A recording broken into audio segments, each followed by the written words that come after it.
그래서 한 달에 한 번 우리가 동창 모임을 하는데 우리 동창 신부들하고 그러는 거야. 야, 우리 은퇴해갖고 그렇게 40년 사제로 살았지만은 너무 젊은 때 은퇴한다. 우리 뭐 할까? 은퇴하면은. 그래서 내가 항상 하는 얘기가, 야, 우리 은퇴하면은 이 사주 카페는 있는데 왜 신부 카페가 없냐?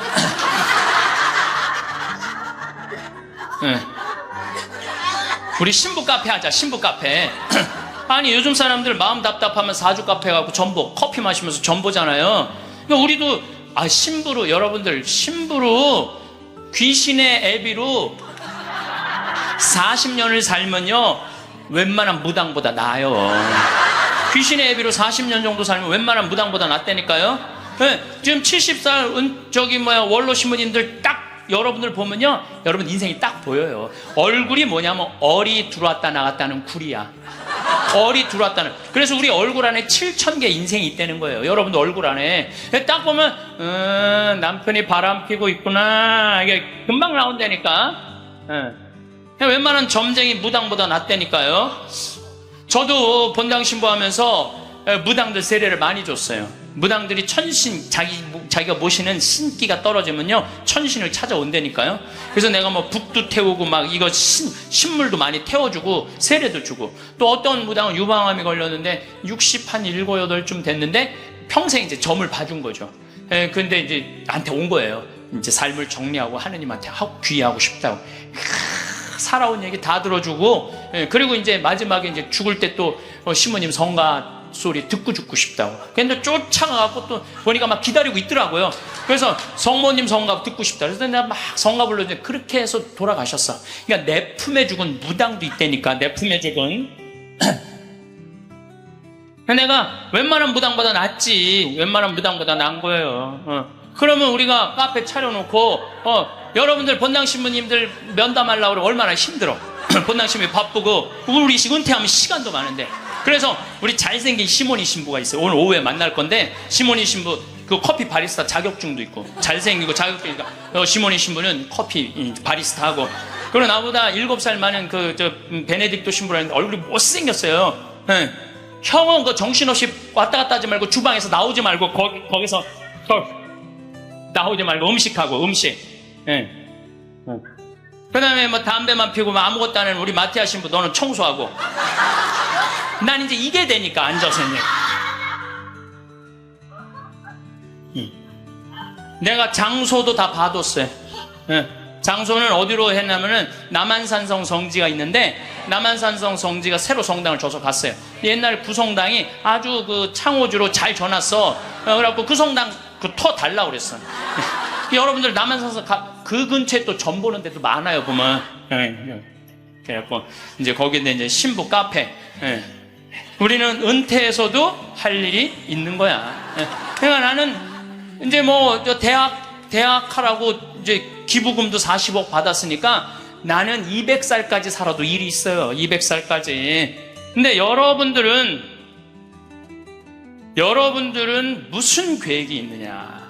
나 이걸 묻고 싶은 거예요. 영상을 라디오처럼 편하게 틀어놓고 들으셔도 좋습니다. 구독과 좋아요, 알람 설정 꾹 눌러주세요. 황창현 신부님의 행복 특강 지금 바로 시작합니다. 참 예수님. 반갑습니다. 네, 우리 시작기도 바치고 강의 시작하도록 하겠습니다. 성부와 성자와 성령의 이름으로. 아멘. 인생이란 채우는 일과 비우는 일이다. 지식과 정보로 머리를 채우고 사랑으로 가슴을 채운다. 꿈을 채우고 지갑을 채우고 집을 채운다. 그러나 인생이란 비우는 것이 더 중요하다. 다른 사람들의 생각을 받아들이려면 머리를 비워야 한다. 욕심이 지나치지 않으려면 마음을 비워야 하고, 다른 사람에게 베풀려면 지갑을 비워야 한다. 잘 비우는 사람만이 잘 채울 수 있고 기쁨과 보람으로 가득 찬 인생을 살아갈 수 있다. 아멘. 영광이 성부와 성자와 성령께 성부와 성자와 성령의 이름으로. 아멘. 예, 제가 작년에 아프리카 잠비아 무프리나라는 지역을 다녀왔습니다. 이곳은 인구가 15,000명인데 에이즈 환자가 1,600명이에요. 여러분들 요새 에볼라 그러는데 에볼라는 뭐 많이 걸려야 지금 한 10만 명 걸리는데 전 세계 에이즈 환자가 몇 명이냐면 3,500만 명이에요. 물론 이제 에이즈는 어느 정도 정복했다고 보는데 어쨌든 아프리카는 아직도 에이즈 환자가 굉장히 많아요. 그 한 15,000명 사는데 인구가 한 1,600명이 에이즈에 걸려 있는 거예요. 그래서 수녀님들이, 그것도 우리나라 수녀님들이 이 에이즈 걸린 아이들이에요. 뭐 나이 먹은 사람은 이미 죽었고 에이즈 걸린 아이들 이렇게 약도 대주고 영양제도 대주고 그럽니다. 그래서 제가 작년에 가서 우리 의사 선생님들, 또 이 사람들이 이가 아파도 일을 못 빼요. 그래서 이제 치과 의사 선생님들 모시고 가서 에이즈 환자는 이게 이 빼는 게 굉장히 위험해요. 막 이렇게 이 날카로운 뭐 치과 도구가 이렇게 찔리면 안 되는데 작년에도 그런 위험이 있었는데 올해 간 선생님이 저 수원에서 치과하는 우리 열심한 교우 선생님이 해다 찔렸어요.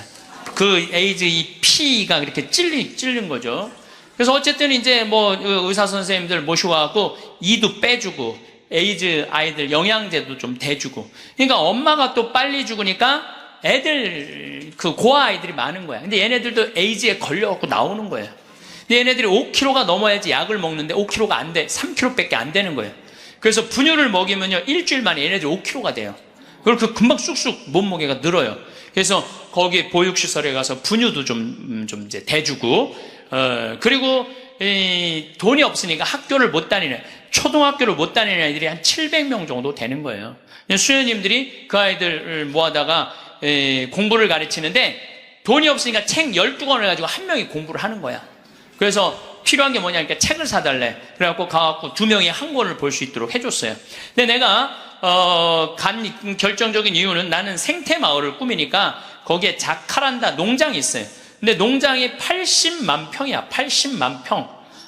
80만 평인데 수녀님이 2만 평밖에 농사를 안 짓고 있는 거예요.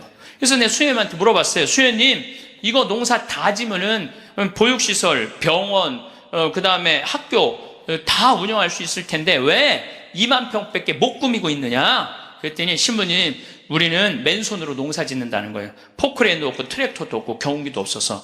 여러분들 맨손으로 농사 지면요 한 사람이 1,000평 이상 못 져요. 얼마나 농사가 힘든데요. 내가 생태학교 운영했을 때 학생들 입학을 많이 해요. 막 20명, 30명. 내가 물어봐요. 생태학교에 왜 입학했습니까? 제가 이제 은퇴를 해서 예전에 땅을 한 4,000평 사둔 게 있는데 그거 이제 농사 지려고 농사 배우러 들어왔습니다. 그럼 한번 해봅시다. 그래갖고 이제 3월 한 달 동안 모종 내고 거름 뿌리고 막 해요. 한 달 지나고 나서 내가 다시 상담을 해요. 어떻게 농사 이제 한 4,000평 질만 하십니까? 그러니까 해보니까 이게 쉽지 않으네요. 한 1,000평 정도 할 수 있을 것 같아요. 그래요. 3월, 4월, 5월, 더운 이제 6월 이제 지나고 나서 학생들 여름방학 할 때 제가 물어봐요. 이제 한 몇 평이나 농사 질 수 있을 것 같으냐고. 그러니까 이분들이 하는 얘기가 한 10평 질 수 있을 것 같아요. 10평. 맨손으로 농사 짓는 게 진짜 힘들어요. 예. 근데 수녀님이 거기서 맨손으로 농사를 짓고 있는 거야. 그러니 포크레인도 없고 트랙터도 없고 경운기도 없다는 거야. 그래서 수녀님 얼마면 되겠냐니까 2억이면 되겠대. 걱정하지 말아라. 내가 한국에 가서 2억 만들어서 보내주겠다. 내가 또 뻥이 또 엄청나게 세요. 내가 신학교 다닐 때 내 별명이 뭐냐면 황뻥이었어. 황뻥. 일단 뻥을 쳐놓고 한국에 돌아와갖고 내가 강의 때 몇 번 얘기했어요. 평화방송에도 나가고 내가 여러분들 아프리카에 정말로 멋있는 일을 하고 싶은데 1,000만 원씩 20명만 도와주면 좋겠다. 여러분들 재산 5억 중에 10분의 1, 5천만 원은 내 거 아니라고 생각해야 된다. 그거는 어려운 이웃 도와주라고 하느님이 축복 준 거다. 나는 5천만 원까지 필요 없다. 그저 1,000만 원씩 20명만 날 도와주면 좋겠다. 라고 얘기를 했는데 절에 다니는 분들, 교회 다니는 분들, 성당, 종파 초월이야. 뭐 성당 다니는 분들, 아무 데도 안 다니는 분들, 이런 분들이 돈을 보내주는데요. 3개월 만에 2억이 들어온 거예요. 난 너무너무 감사해요. 네. 그분들이 정말 큰 마음 먹고 평생 모은 거 내신 분들도 많더라고요. 또 한 분은 마장동에 있는 분은 그냥 500원짜리, 1,000원짜리 다 모아 한 500만 원을 갖고 온 거예요. 그걸 그냥 드럼통에 싸갖고 와서. 하여튼 감동적인 일이 너무 많았어요. 그런데 이제 2억이 딱 이제 3개월 만에 들어왔는데 2억 들어온지 모르고 계속 전화해갖고 돈 보내준다는 거야. 그래서 내가 전화 받아갖고 이제 2억 들어왔으니까 그만 보내셔도 된다고 이렇게 말을 할 수가 있어야지. 돈을 보내준다는데. 계속 받았어요.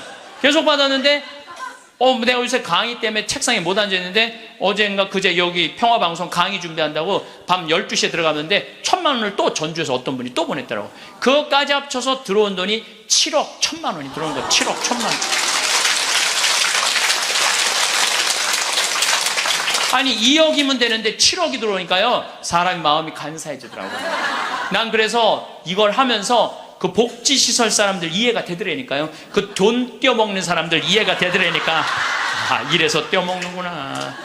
그럼 어쨌든 내가 이제 포크레인 트랙터 경운기 사주기로 했으니까 그거 사주러 나갔어요. 나는 공투 조그만 걸 사주려고 갔는데 수현이 말을 바꾸는 거예요. 공투는 안 된다는 거예요. A10을 사달라는 큰 거. 왜냐면은 여기 개미산이 한 2,000개 있어요. 농장 안에. 개미산이 있으니까 농사를 못 짓는 거예요. 개미산 때문에 가려서 2,000개나 되는데 얘네들이 짐은 100년 동안 짓는 거야. 산 하나를 100년 동안 지니까 얼마나 크겠어. 여기 이건 말도 안, 이거 한 2층 정도 되는 큰 개미산을 져놓는 거예요. 그럼 거기다 농사를 지려면 이게 한 보통 하나에 100평 정도 차지하고 있거든요. 그 농사를 지려면 장정 둘이서 꽃갱이로 한 달을 뽀개야 그거 하나를 뽀개는 거야. 그 2,000개를 언제 뽀개? 그래서 포크레인을 사달라는 건데 공투를 사주면 바가지를 꼽으면은 그 개미산을 포크레인 못 이겨요. 그래갖고 포크레인이 넘어진다는 거예요. 사달라면 1m 20짜리 큰 거 사달라는 거예요. 공투는 한 7,000만 원이면 되거든요. 근데 그냥 A10을 사러 나갔더니 2억 8,700이야. 돈 좀 떼어먹어 보려고 그랬더니 떼어먹을 돈이 없는 거야. 그것도 우리나라 포크레인을 사주려고 그랬더니 우리나라 건 안 된대. 서비스 포크레인은 하면서 호수라는 게 막 터져요. 이렇게 연결되어 있는 게 큰 기계를 하니까 그거를 고치는 거는 볼보밖에 없는 거야. 그래서 볼보로 살라고 그랬더니 엄청 비싼 거예요.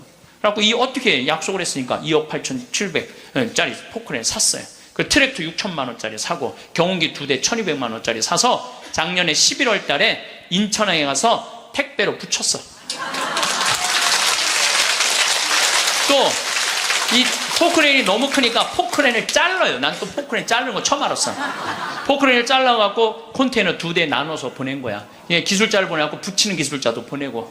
근데 여러분들 포크레인하고 트랙터만 보면 걔네들이 알아서 일해요? 기술자도 따라가야 되네. 그러니까 작년 11월 달에 포크레인 트랙터 택배로 붙일 때 기술자 둘도 택배로 붙였어요. 그런데 이 기술자들 둘 한 달 월급 완전히 기계를 고칠 줄 아는 기술자를 찾아서 보내야 되니까 둘 한 달에 800만 원이에요. 그 1년 쓰면 1억 아니야. 돈이 팍팍 줄어드는 거야. 이제 그거 이제 끝나고 난 다음에 거기 걔네들이 그냥 기술자가 따라가면 막 알아서 해요. 기름 대야 되잖아요. 기름도 한 달에 1,000만 원씩 되는 거예요. 기름도 한 달에 1,000만 원씩. 예, 기름도 한 달에 1,000만 원씩. 돈이 막 완전히 줄어드는 거야. 근데 수녀님이 내가 처음에는 빈말인 줄 알았대요. 2억 보내주겠다고. 근데 포크레인 보내지, 기술자 보내지, 기름값 보내지. 그러니까 수녀님이 자신감이 생겼나 봐. 신부님 귀양 도와주실 거 우리가 닭을 팔고 싶은데 지금 잠비아는 여름이에요. 45도까지 올라가요. 그러니까 보통 1시간 거리에 닭을 못 파는 거야. 상하니까. 그러니까 신부님 냉동고를 보내주면은 닭을 팔 수 있을 것 같다는 거야. 얼마냐? 그러니까 2,200만 원이래. 2,000이면 돈도 아니지만 1억씩 막 나가는데 걱정하지 말아라. 내가 보내주겠다. 내가 보내줬어요. 냉동고를 보내줬더니 수녀님이 너무 신난다는 거예요. 왜 신나냐 그러니까 한 마리도 못 팔던 닭을 한 달에 1,200마리씩 판다는 거예요. 1,200마리씩. 그런데 수녀님이 또 전화를 해서 신부님 문제가 생겼다는 거야. 무슨 문제가 생겼냐니까 닭을 너무 많이 팔다 보니까 닭장이 모자라요. 닭장이. 닭장 줘달래. 닭장. 그래서 얼마면 되냐 그러니까 1억이면 된대. 좋다. 이제 들어온 돈이 다 나가게 생긴 거 이제. 좋다. 닭장 줘주겠다. 그래서 작년에 이제 벽돌 찍는 기계, 닭털 뽑는 기계 다 보내줘서. 그래갖고 이번 여름에 대학생들 20명을 데리고 가서 닭장을 줘주고 왔어요. 내가 이번에 우리 대학생들 20명을 데려와서 너무너무 놀랐어요.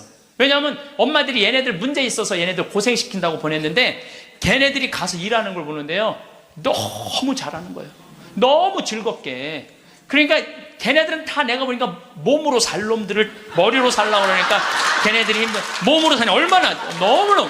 그래서 얘네들이 닭장 다 지어주고 닦아놓은 땅이 10만 평이야. 10만 평.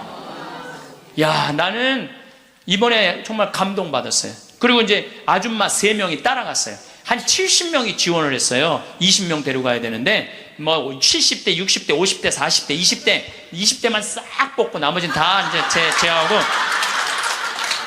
60대 아줌마 셋만 모시고 갔어요. 지원한 분들. 왜 모시고 갔겠어요? 밥 해주는 거. 밥 해주는 거. 근데 그 3분도 음식을 너무너무 맛있게 잘하더라고요. 하여튼 이번에 근데 이제 그것만 한다고 되는 게 아니잖아요. 그 닭장은 기술이 필요하거든요. 그래서 이제 우리 생태마을에 그 집을 져주는 신자도 아니야. 그냥 산적같이 수염 이렇게 막 이런 사람한테, 그 김 사장한테 당신 내가 한 달 월급 줄 테니 아프리카에서 닭장 져주고 오는데 기술자가 필요하니까 가서 닭장 지러 가자. 그랬더니 이분이 하는 말이, 신부님 무슨 말을 그렇게 하느냐고. 나도, 저 친구들도 저렇게 한 달 봉사로 가는데 나도 가서 돈 안 받고 자원으로 하겠다는 거야. 그러니까 예수님이 주님 주님 한다고 다 천국에 가는 게 아니다. 내 말을 실천하는 사람이라야 천국에 간다는 말. 나 그 김 사장을 보면서 그런 생각이 들더라고요. 가서 그러니까 이번 여름에 저도 이제 가서 싹 져주고 왔어요. 그랬더니 수녀님이, 신부님 도대체 우리한테 왜 이러는 거냐는 거예요. 나 그 수녀님들 본 적이 없거든요. 근데 작년에 내가 가서 그 수녀님들을 보고 감동을 받은 거예요. 왜? 수녀님 10분이 잠비아에 가서 16년 동안 한국 수녀님들이 그들을 위해서 사는 거야. 그냥 뭐 샤워를 한번 하려고 그러면 물도 안 나와요. 그리고 여러분들 잠비아가 더운 게 아니에요. 6, 7월 달은요 추워요. 파카 입고 다녀야 돼요. 털옷 입고 다녀야 돼. 근데 샤워를 한번 해보려고 그러면 물이 그냥 나오다가 그냥 비는 물에 같이 떨어져. 멈추고. 그렇게 불편한 데를 수녀님 10분이 16년 동안, 수녀님 38살 먹은 나탈리아라는 수녀님은 가자마자 말라리아 그래서 죽었어 또. 그냥 내가 무덤에 가봤더니 사진을 이렇게 해놨는데 예쁘게 생겼더라고 또. 참. 그러니까 옆에 동료 수녀님이 죽어가는데도 불구하고 이 수녀님들이 그들을 위해서 16년 동안 살았으니 이건 수녀님으로 안 보이는 거야. 작은 예수님으로 보이는 거야. 내가 이분들을 도와주지 않으면 나중에 큰 예수님한테 혼나겠다는 생각이 들더라고. 그래서 수녀님이, 신부님 우리한테 도대체 왜 이러느냐고. 그러길래 내가 한마디 했어. 수녀님 무슨 말을 그렇게 섭섭하게 하느냐고. 같은 업종에서 일을 하면서 무슨 말을 이렇게 섭섭하게 하느냐고. 수녀님도 하느님이라고 나도 하느님이라는데 내가 수녀님 도와주는 거 당연한 거 아니냐고. 그랬더니 수녀님이 또 전화를 해서, 신부님 추장이 만나진다는 거예요. 무슨 추장이 많냐. 아직도 잠비아에 추장이 많대요. 근데 추장 한 분이 천주교 신자 추장이래요. 거긴 한 20%가 천주교 신자들, 잠비아는. 근데 그 추장이 땅이 6억 평이 있대. 6억 평이 있대. 6억 평이. 그래서 수녀님 좋은 일 한다고 500헥타를 준다는 거예요. 그러니까 우리나라 150만 평, 450만 제곱미터 엄청난 큰 걸 준다는 거예요. 신부님 이거 어떻게 할까요? 전화를 했어요. 수녀님 이거 일단 받아두라고 그거. 그랬더니 이 창설자 수녀님이 독일 수녀님인데 이 수녀님 날 직접 찾아오셨어요.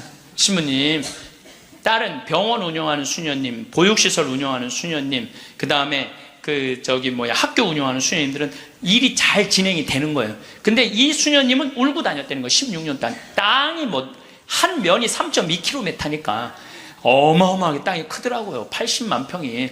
근데 이 넓은 거를 수녀님 무슨 재주로 해? 돈은 없지, 일은 하고 싶지, 16년 동안 울고 다녔다는 거예요. 근데 요즘 이 수녀님이 웃고 다닌다는. 그리고 친구 수녀들한테 이렇게 말한대요. 이것들아, 눈물로 씨 뿌리던 사람들이 기쁨으로 곡식을 거두리다. 이러고 다닌다는 거예요.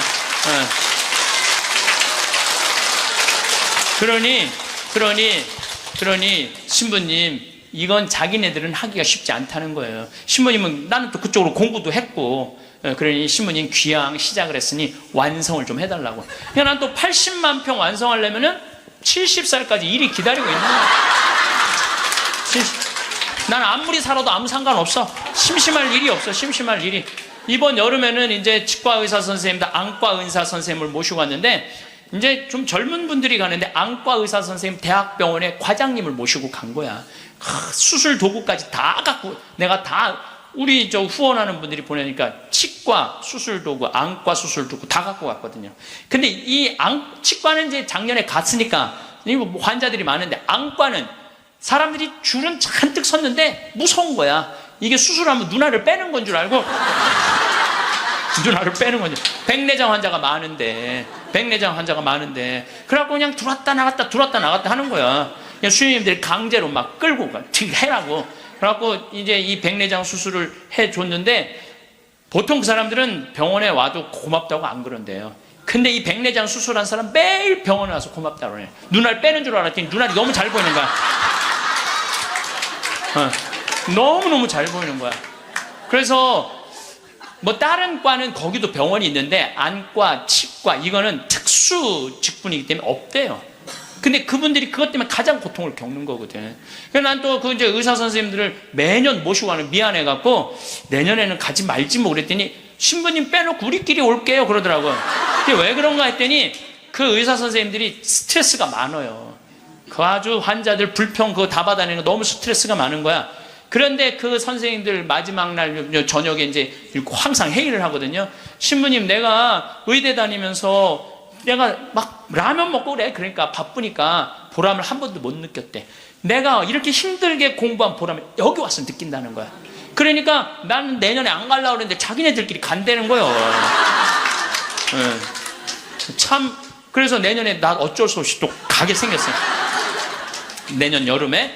근데 이제 10만 평을 깎아놨는데 거기도 지금 지구온난화 때문에 굉장히 11월 시작하면서부터 우기가 시작됐는데 빈님이 안 오신 거예요. 그래갖고 보름 동안 안 오는데 지지난주부터 빈님이 오기 시작을 했다는 거야. 수녀님이 내가 이제 이양기라고 한 땅이 넓으니까 다 보내줬어요. 그 편지가 어제 왔어. 보니까 신부님 뿌렸는데 지금 비가 오시는데 옥수수가 대가 올라오기 시작한다는 10만 평에. 나는 그게 내 것도 아니고 그 프란치스코 전교 수녀회 건데도 나는 내 게 아니잖아요. 그게 그 수녀님들 도와주러 간 거니까. 그런데도 그거 생각하면 너무 행복해요. 이야, 난 정말 행복한 사람이구나. 너무너무 좋죠.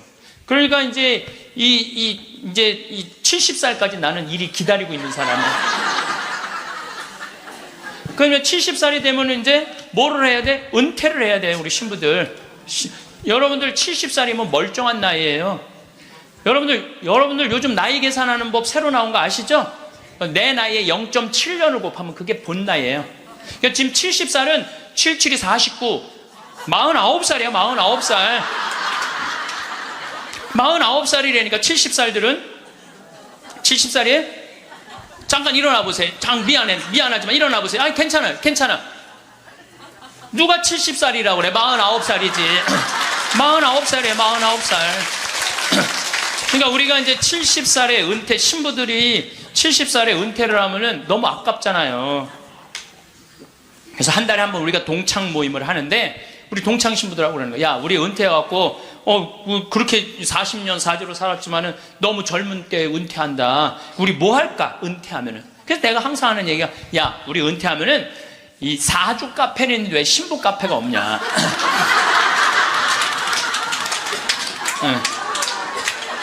우리 신부 카페 하자. 신부 카페. 아니 요즘 사람들 마음 답답하면 사주 카페 가고 전보 커피 마시면서 전보잖아요. 그러니까 우리도 신부로 여러분들 신부로 귀신의 애비로 40년을 살면요 웬만한 무당보다 나아요. 귀신의 애비로 40년 정도 살면 웬만한 무당보다 낫다니까요. 네, 지금 70살 원로 신부님들 딱 여러분들 보면요 여러분 인생이 딱 보여요. 얼굴이 뭐냐면 얼이 들어왔다 나갔다는 굴이야.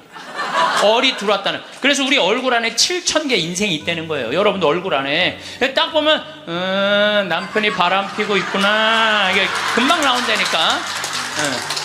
웬만한 점쟁이 무당보다 낫다니까요.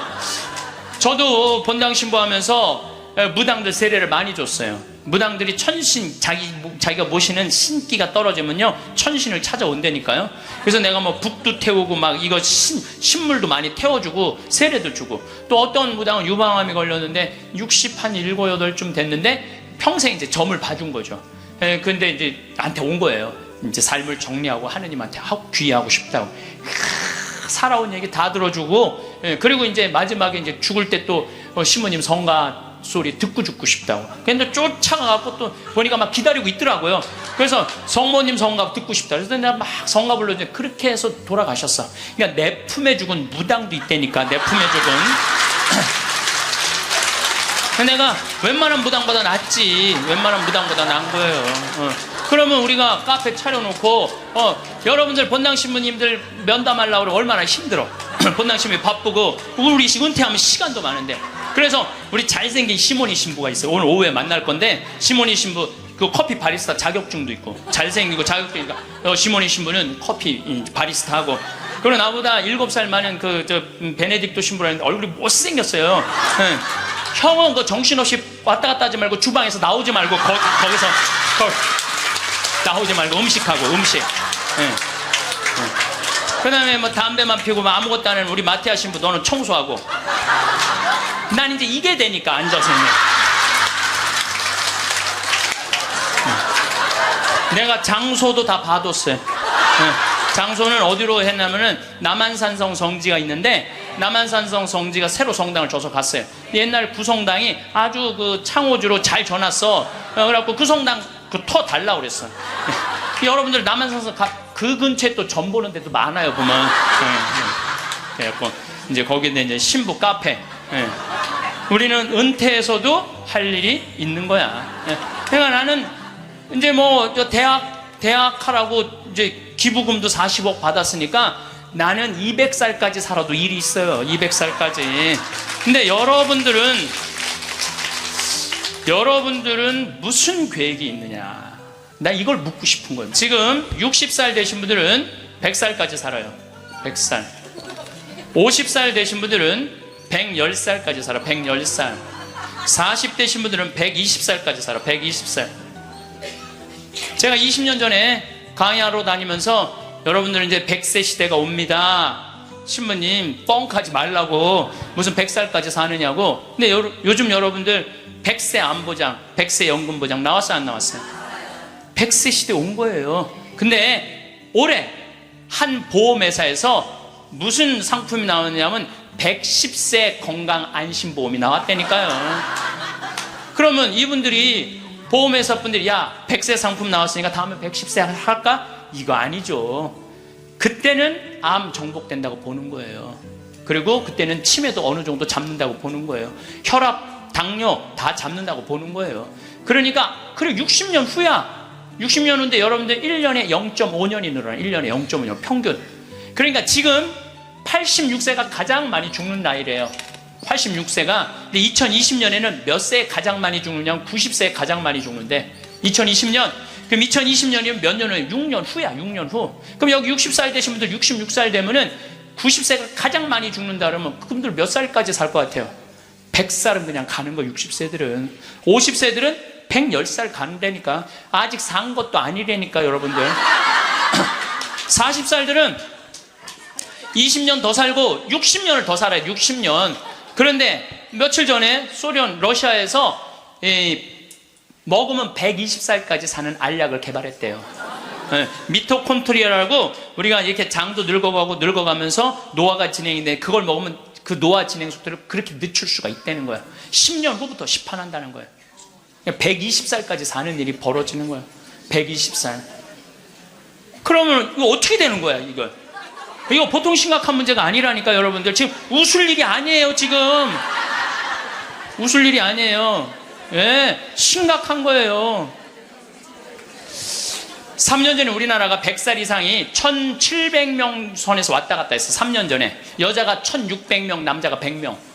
3년 전에 100살 이상이. 예. 그런데 올해 내가 인구 통계청에 들어서 자료를 뽑아보니까 올해는 100살 이상이 몇 명이냐면 14,000명이에요. 14,000명. 3년 만에 100살 이상이 10배가 늘어난 거예요. 10배가 늘어났어요. 90에서 100살까지는 몇 명이냐면은 13만 4천 명. 80에서 90살까지 몇 명이냐면 97만 명. 그 다음에 60에서 70살까지는 270만 명. 그래서 65세 이상이 몇 명이냐면 정확하게 49만 명인데 650만 명이에요. 650만. 65세 이상이 650만 명. 초등학교 애들이 270만 명, 270만 명. 그러니까 초등학교 애 하나에 할머니 셋이에요. 지금 그런 세상이 됐다니까요. 우리는 어렸을 때 길에 나가보면요, 애들이 바글바글했어요. 구슬치기, 딱지치기, 담방구, 자치기. 낮에만 그렇게 돌아다녀서 밤에 깡통 돌리게 해보면 온 놈들이 다 깡통 돌리고 다녔어요. 근데 요즘 길에 나가면 애들 하나도 없어요. 어딜 돌아다니는지. 누구만 돌아다니, 할머니, 할아버지들만. 할머니가 길에 꽉 찼어. 또 할머니들이 어서 유모차 주사, 유모차를 밀고 온 세상을 다 다녀. 유모차를 밀고 온 세상을 다 다녀. 유모차를 밀고. 무슨 놀이터, 슈퍼마켓.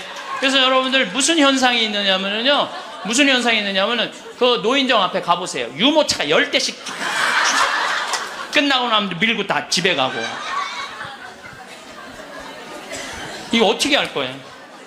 조선시대 왕들은 평균 연령이, 조선시대 왕이 27명이었어요. 27명이 있었는데 평균 연령이 46.1세였어요. 왕들이 길게 살아야 46. 왕자고 공주들, 관리 잘한 왕들은 46.1세. 관리 잘하는 거, 왕자도 큰 왕자들 있잖아요. 왕 못된 왕자들. 그거 평균 나이를 36세야. 평민들은 조선시대 35세. 평균 나이 35세. 그때는요, 아무 문제가 없었어요. 그때는 35세. 그러니까 20살에 결혼을 해갖고 35세 주고 40이나 그러면요, 이땐 갈등도 하나도 없어. 20살에 결혼해갖고 3년 애 하나씩 낳으면은 한 7 낳다가 죽는 거야. 7명 낳다가 죽는 거예요. 그렇죠? 네. 삶의 계획이 뭐가 필요해? 그리고 마지막 막내는 놔놓고 누구한테 맡기느냐면 장남한테 맡기고 죽는 거예요. 네. 장남한테 맡기고 죽는 거예요. 네. 계획 세울 필요가 없어요. 근데 지금은 안 죽어. 이게 보통 심각한 문제가 아니에요. 이게 안 죽는 바람에 모든 문제가 다 생기는 거야. 안 죽는 바람에. 여러분, 치매가 우리나라가 지금 58만 명이에요. 여러분들 35살 때 죽을 때 치매 걸려요? 이땐 치매 걸릴 시간도 없어요. 근데 지금 80, 90 방에 가만히 앉아있으면요, 네가 누군지 내가 누군지도 모르고 그냥 이러고 있는 거예요. 네가 누군지 내가 누군지도 모르고. 그러면 치매가 이렇게 있으면은 이 한 집에 5, 6 매달려 있다고 보면은 300만 명이 치매 때문에 고통을 겪고 있는 거예요.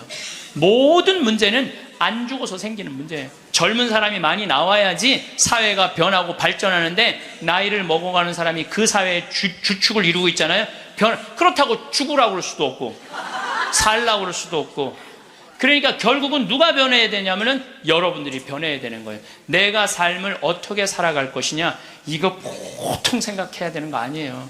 그냥 진짜 웃을 일이 아니라니까요. 지금 여러분들 웃을 일이 아니에요. 그런데 우리나라가 65세 이상 노인들이 OECD 국가 중에 가장 가난해. 가장 가난해. 근데 여러분들 왜 가난한 줄 알아요? 국가가 잘못해서 가난했을 것 같아요? 천만의 말씀. 우리나라가 프랑스보다 교육비를 몇 배를 더 쓰냐면 9배를 더 써요. 프랑스보다 9배 더 써요. 미국보다 교육비를 몇 배 쓰는 3배를 더 써, 3배를. 근데 여러분 생각을 해봐요. 우리가 프랑스보다 지금 비슷비슷하게 살지만 조금 떨어져. 미국은 우리 한 2배 정도 잘 살아.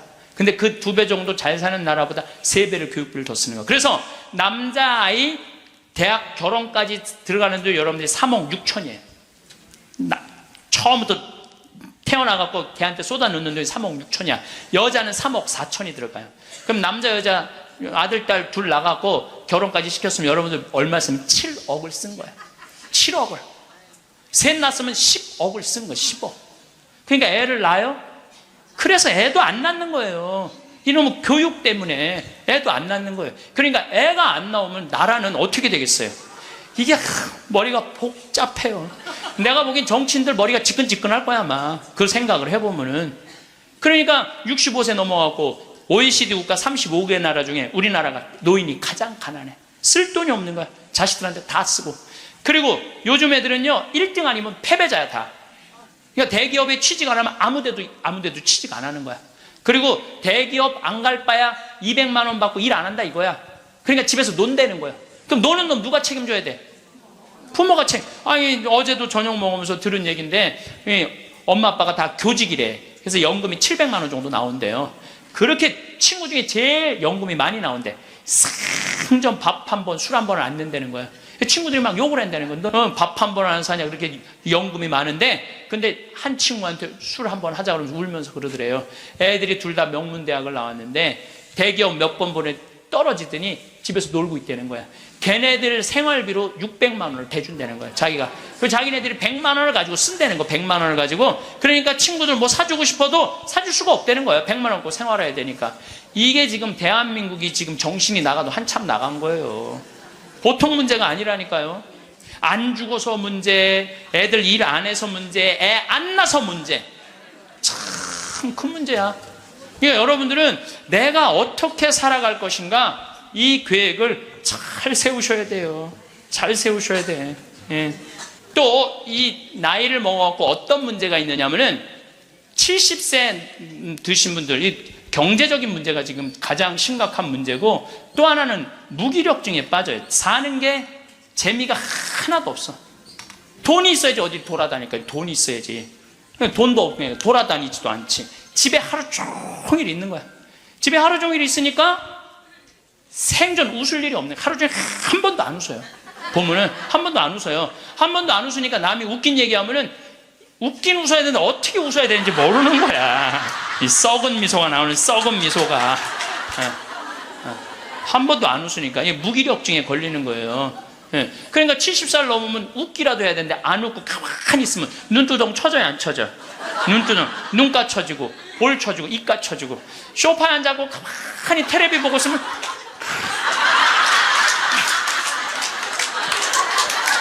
소파에 앉아고 텔레비만 째려보고 있는 거야. 아니 텔레비가 뭘 잘못했다고. KBS 한번 째려보고, MBC 한번 째려보고, SBS 한번 째려보고, 평화방송 한번, 평화방송 볼 때 더 째려봐. 저 무슨 얘기하는 건가. 뭐 애들 다 떠나고 여러분들 애들 다 떠나고 남편하고 있으면 뭐 깨가 쏟아질 것 같아요? 깨 안 쏟아져요. 신혼 때나 깨가 쏟아지는 거지. 소파 앉아 이렇게 있는데 남편이 지나가면은 투명인간이 지나가나 보다.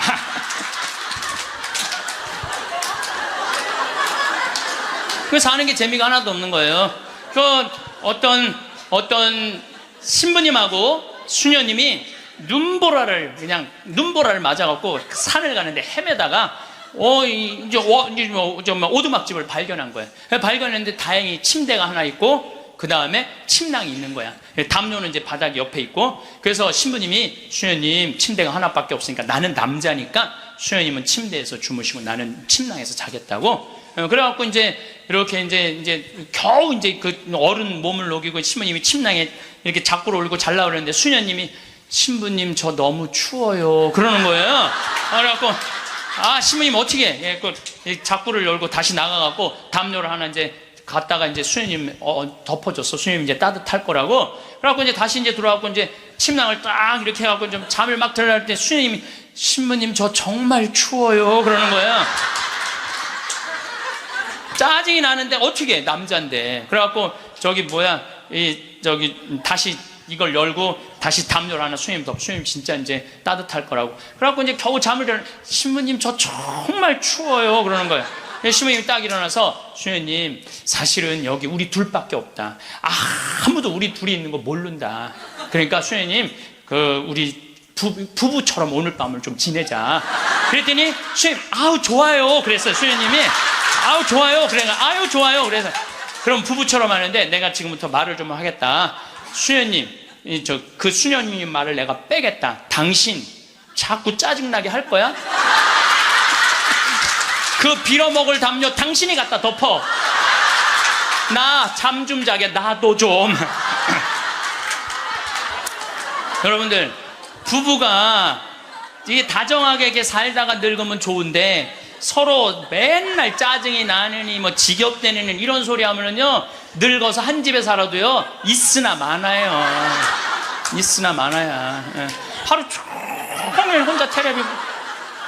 그래 이제 이제 저녁에 며느리가 어머니 식사하세요. 방문 땅땅 두들겼는데 또 이 시어머니 또 전기세 또 불은 깜깜하게 꺼놓고 째려보던 눈빛 그대로 파란 테레비 불빛에 밥 먹으라고 이렇게 째려보면요 며느리가 심장이 땅땅 떨어지는 거예요. 사람은요 눈꼬리가 올라가지 이쁜 거야. 입꼬리가 올라가지 이쁜 거예요. 그래서 젊은 사람이 웃을 때 시원한 게 눈꼬리가 올라가고 입꼬리가 올라가서 시원한 거예요. 내가 이렇게 이렇게 젊은 사람은 눈에 확 띄어요. 눈꼬리 쫙 올라가고 입꼬리 올라가서. 또 나한테 강의 들어오면 그냥 와 신부님한테 온다고 연필로 막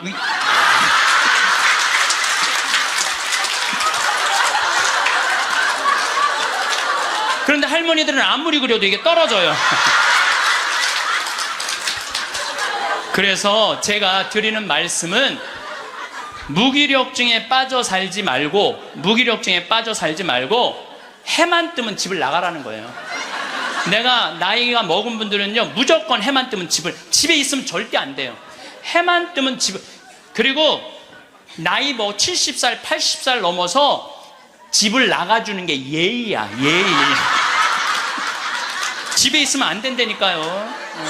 그리고 가끔 1박 2일씩 사라져주는 것도 예의에 사라져주는 것.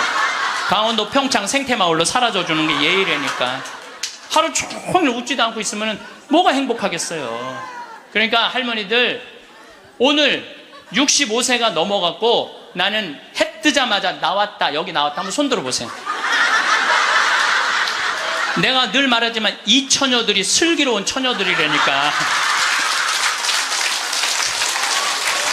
이 처녀들이 슬기로운 처녀들인 거예요. 그래서 신부님 돈이 있어야지 나가 돌아다니죠. 집 잡혀라. 집을 잡혀라. 그래서 집 잡혀서 경복궁도 가고 덕수궁도 가고 온양온천도 가고 춘천도 가고 맛있는 것도 사 먹고 친구들하고 어울려서 평창 생태마을도 오고 돌아다닐 수 있을 때까지 돌아다니는 거예요. 그래갖고 집 잡혀갖고 돌아다닐 수 있을 때까지 다니는 할머니들은 죽을 때 어떻게 죽는지 아세요? 아니에요. 그건 아니고 씩 웃고 죽는 것도 죽는 거지만은 돌아다닐 수 있을 때까지 돌아다니는 할머니들은 죽을 때 어떻게 죽느냐면 지쳐서 죽어요. 지쳐서.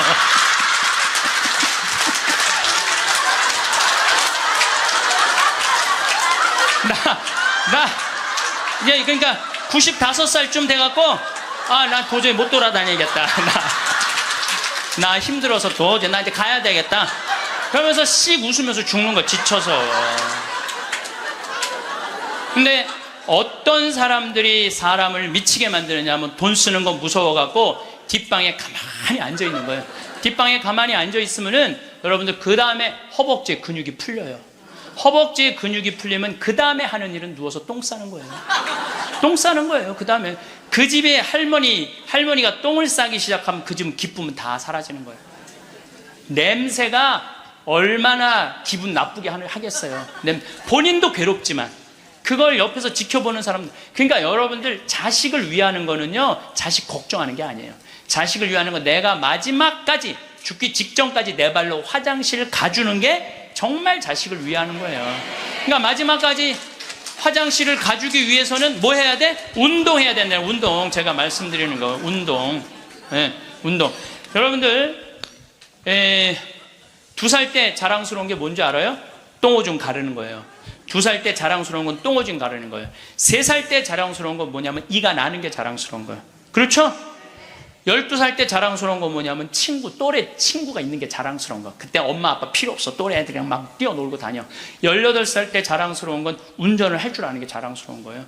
20살 때 20대 때 자랑스러운 건 애인이 있는 게 자랑스러운 거예요. 애인이 있는 게 35살 때 자랑스러운 건 돈을 버는 게 자랑스러운 거예요. 50살 때 자랑스러운 건 뭐가 자랑스러운? 돈이 많은 게 자랑스러워요. 60살 때 자랑스러운 건 뭐가 자랑스러운지 알아? 애인이 있는 게 자랑스러워. 그때도 애인이 있어. 자랑스러운 거예요. 70세 때 자랑스러운 건 뭔지? 운전을 할 줄 아는 게 자랑스러워. 75살에 자랑스러운 건 같이 여행 다닐 친구가 있는 거, 같이 밥 먹을 수 있는 친구가 있는 게 자랑스러워요.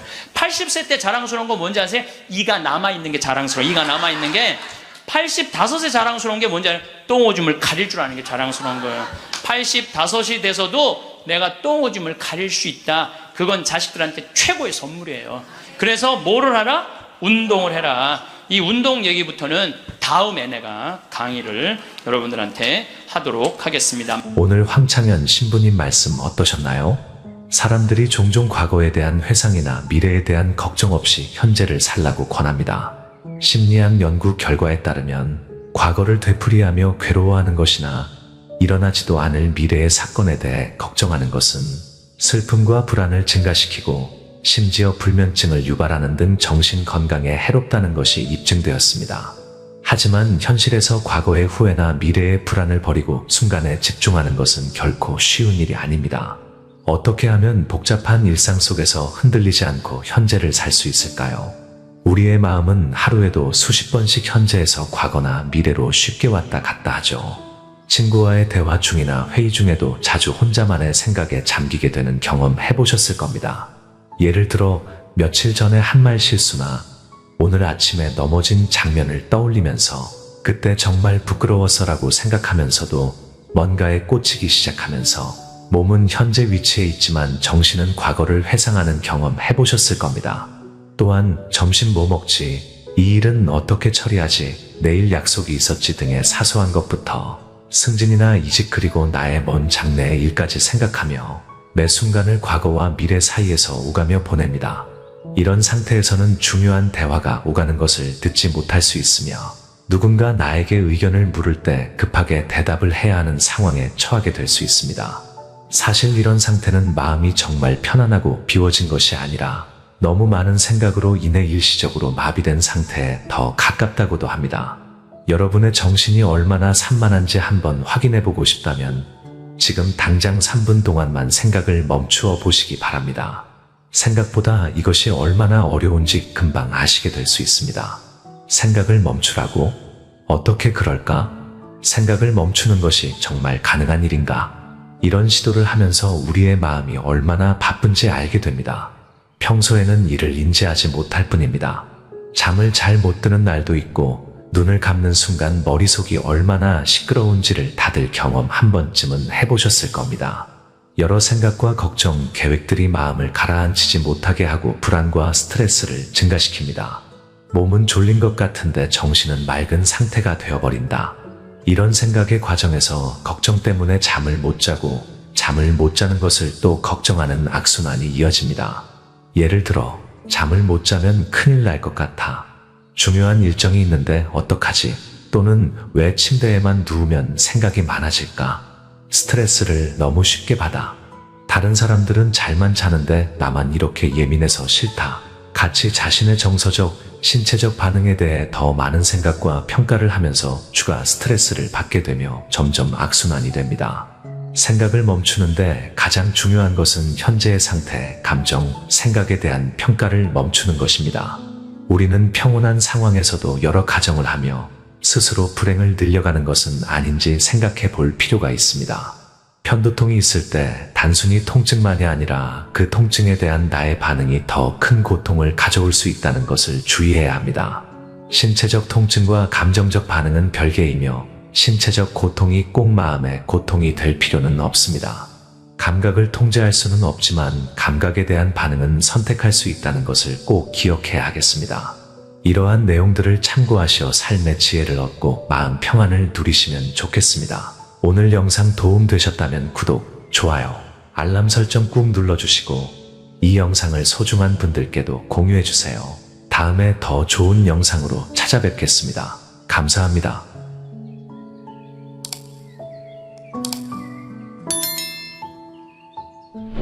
성공한 사람들을 보면 크게 두 부류로 나뉘는 걸 알 수 있습니다. 하나는 자신이 성공했다고 여기저기 떠벌리고 다니는 사람들, 그리고 또 하나는 조용히 아무 말 없이 자기 삶을 사는 사람들입니다. 우리는 흔히 성공을 하면 자연스럽게 자랑하고 싶어질 거라고 생각하죠.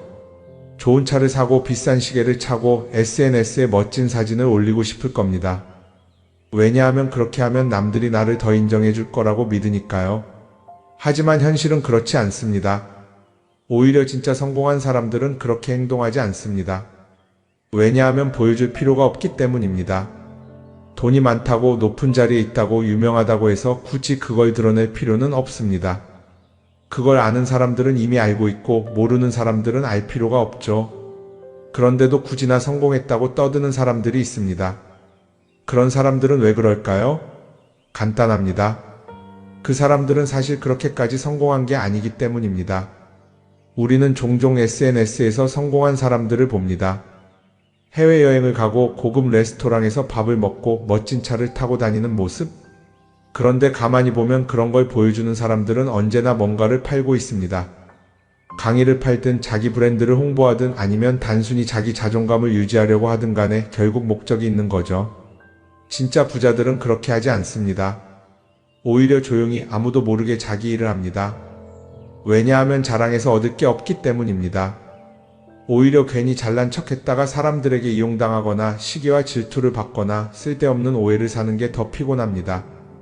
이건 단순한 돈 이야기가 아닙니다. 사회적인 성공을 이룬 사람들도 마찬가지입니다. 진짜 실력 있는 사람들은 자기 실력을 굳이 떠벌리지 않습니다. 왜냐하면 그럴 필요가 없으니까요. 자기 분야에서 최고라면 사람들이 먼저 알아서 찾아옵니다. 반대로 실력이 부족한 사람일수록 자기를 포장하려고 애씁니다. 우리가 흔히 듣는 말이 있죠. 빈수레가 요란하다. 이 말이 괜히 있는 게 아닙니다. 정말 내실이 있는 사람들은 굳이 시끄럽게 굴지 않습니다. 반대로 겉만 번지르르한 사람들은 자기가 얼마나 대단한지 떠들고 다닙니다. 이걸 좀 더 현실적인 예로 들어볼까요? 동창회에 나가면 꼭 이런 사람이 있습니다. 옛날에는 별거 아니었는데 갑자기 잘 됐다고 나타나서 자기가 얼마나 성공했는지 자랑하는 사람. 처음에는 다들 와 대단하다 하고 들어주지만 시간이 지나면 어떨까요? 대부분 속으로 이렇게 생각할 겁니다. 저 사람 뭐 저렇게까지 티를 내? 결국 그런 사람은 점점 멀어지게 됩니다. 반면에 정말 성공한 사람들은 조용합니다. 굳이 자기가 어떻게 살고 있는지 설명하지 않죠. 그런 사람들은 오히려 주변에서 먼저 알아보고 자연스럽게 존경을 받습니다. 그게 진짜 성공입니다. 그럼 우리는 어떻게 해야 할까요? 내가 뭔가를 이루었을 때 굳이 남들에게 알릴 필요가 있을까요? 물론 가까운 사람들에게 좋은 소식을 전하는 건 좋습니다. 하지만 굳이 모든 사람들에게 나 이렇게 잘 살고 있어요 하고 알릴 필요는 없습니다. 그런 행동은 결국 나에게 득이 되지 않습니다. 성공이라는 건 원래 조용한 겁니다. 내가 잘 되고 있으면 주변 사람들이 자연스럽게 알게 됩니다.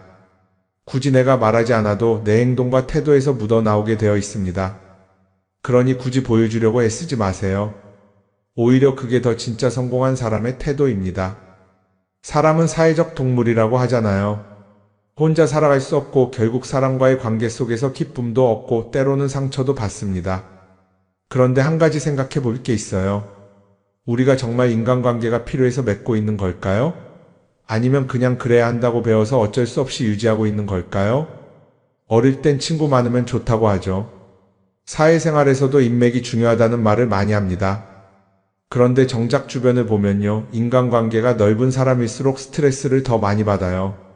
전화벨이 울릴 때마다 이번엔 또 무슨 부탁일까 싶고 단체 채팅방에서 메시지가 올 때마다 이걸 또 어떻게 대답해야 하나 고민하죠.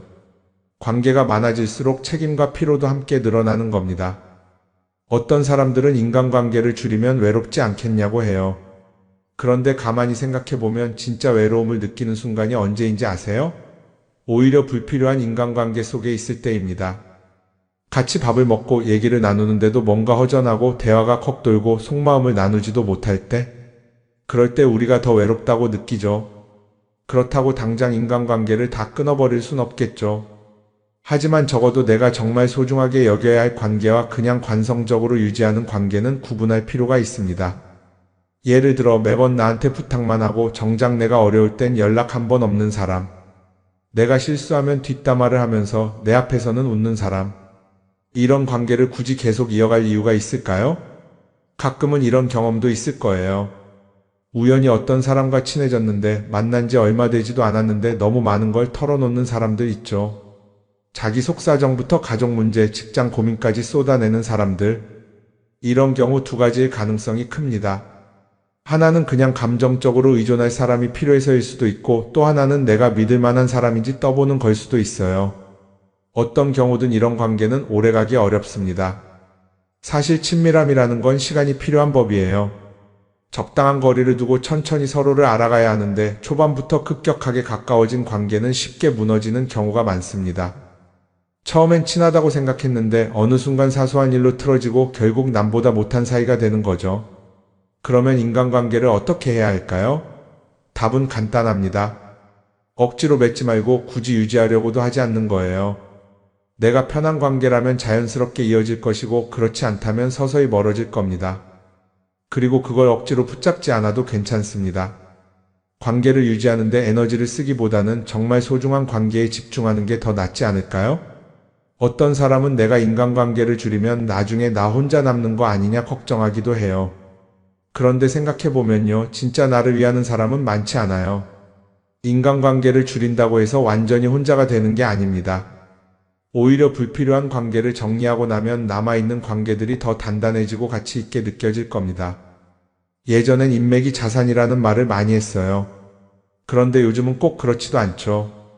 오히려 불필요한 인간관계가 많으면 그게 짐이 될 수도 있어요. 적당한 거리, 적당한 선.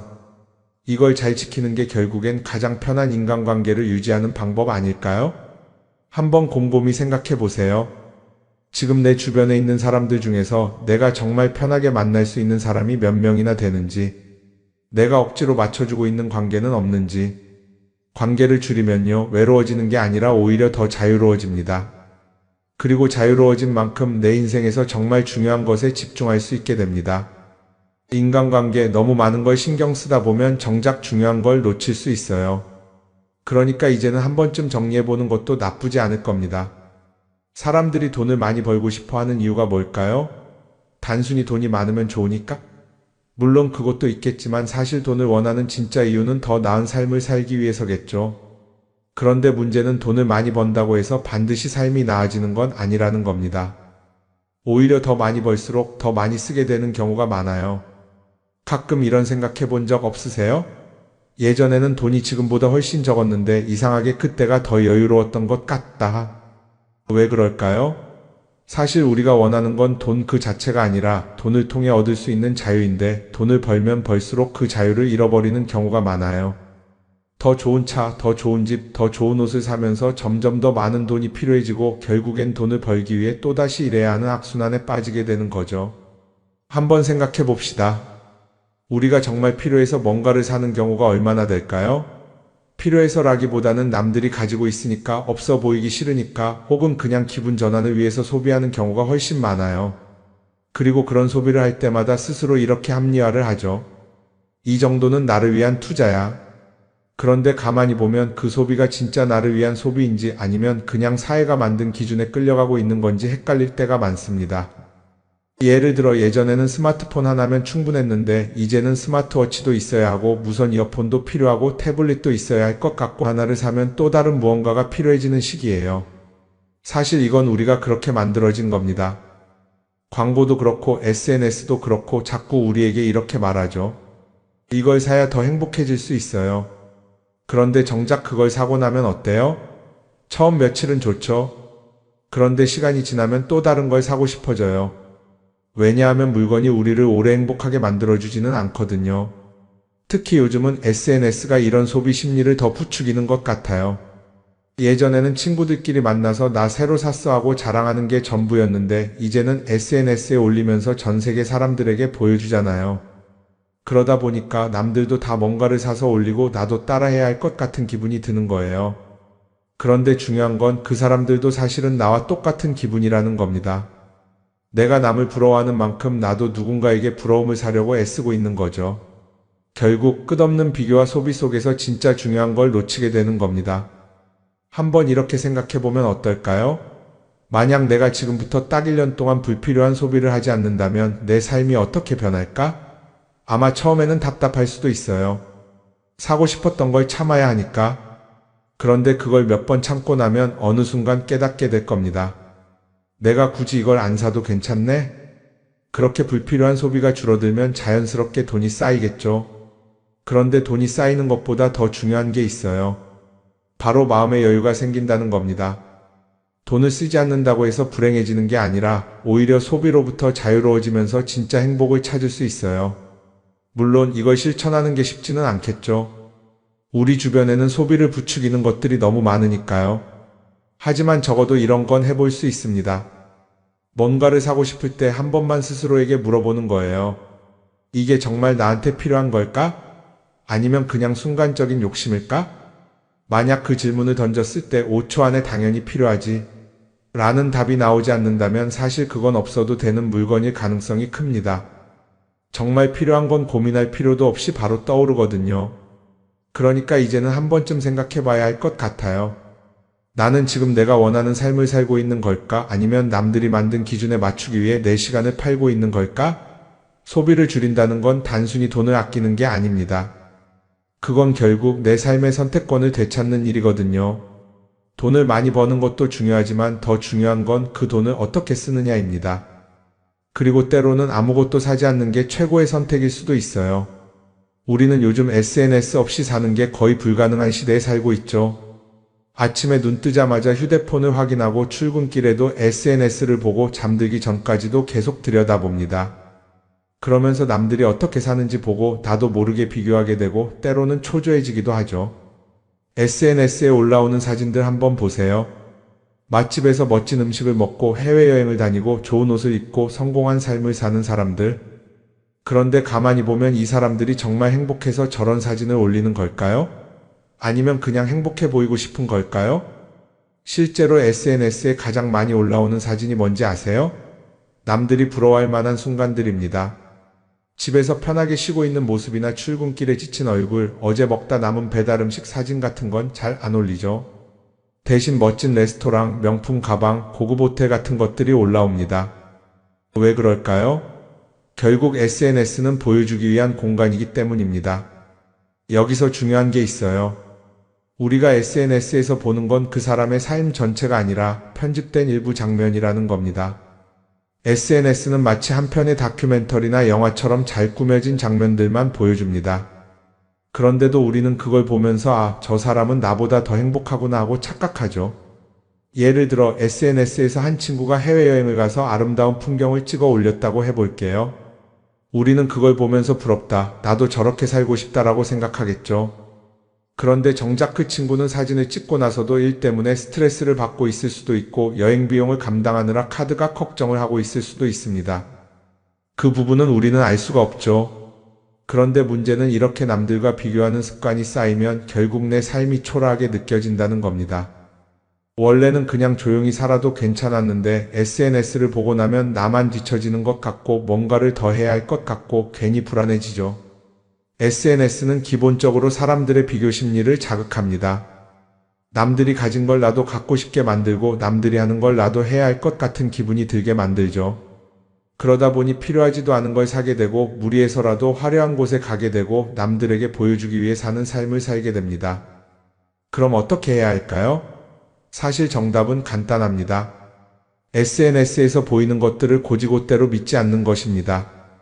그리고 더 중요한 건 남과 비교하는 걸 멈추는 것이에요. 어떤 사람이 비싼 차를 타고 다닌다고 해서 그 사람이 꼭 행복한 건 아닙니다. 좋은 차를 타고 다니지만 밤마다 사업 걱정에 잠 못 이루는 사람도 많아요.